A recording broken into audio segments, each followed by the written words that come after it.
Good evening, good evening, good evening, good evening, and good evening. God bless you, God bless you. Listen, we are talking about peace this week.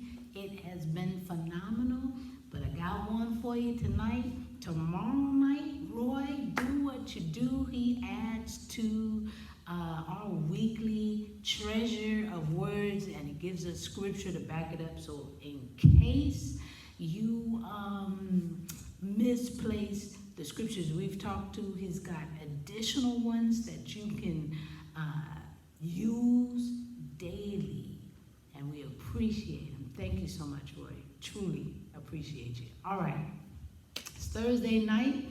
Come on, y'all. We going straight to it because we've talked about peace all week long. And we know now that it is more than the absence of conflict, right? We know that. So meet me in Ephesians chapter 2, starting at 14. I'm going to let the scripture speak for itself. How about that? Okay? Ephesians 2, starting at 14.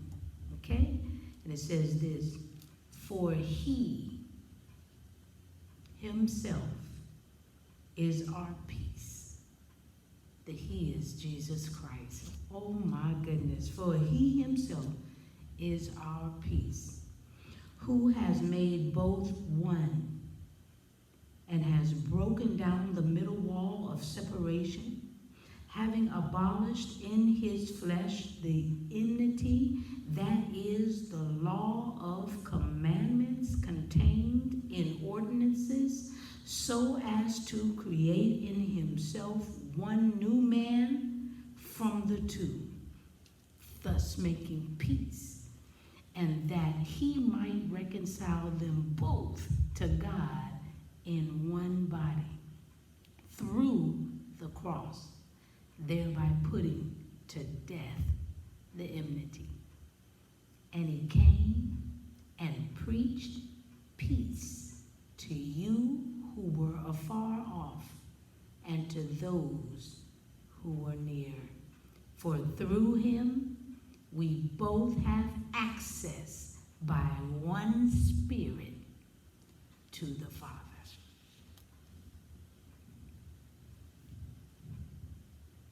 Jesus is our peace. He is peace wrapped in a bow, given to us as he laid his life on the cross for us, so we could have peace with the Father.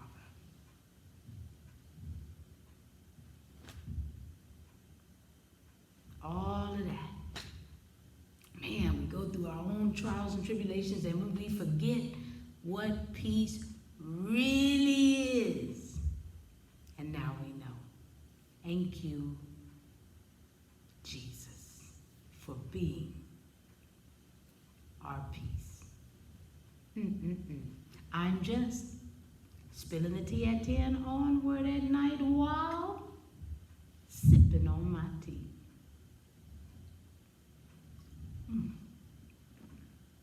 And giving a hallelujah on Jesus being our peace. Let's pray. Gracious Father, we thank you so much for being our peace.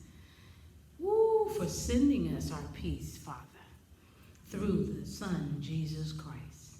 We thank you.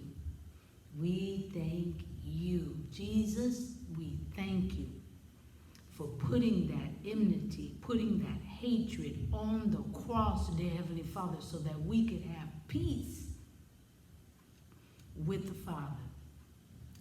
Jews and Gentiles alike with the Father. All can have peace if they just accept him. Accept you, Jesus, as Lord and as Savior. You're the bridge that connects the two. We thank you. We love you. And when we think about you, we're when we're going through turmoil, when we're going through those types of times that we wouldn't put on anybody. Ooh, when it's tumultuous out there, Father, we'll think of you and how you are the gift of peace. In Jesus' name, we praise and pray. Because we have peace. Hallelujah. Amen. And thank you, Jesus. Ooh, I don't know about you, but I'm about to run around here. Okay? I love you. Woo, Roy, do what you do. I love you. And I'll see you tomorrow night, spilling the tea at 10, right here on Word at Night. God bless you.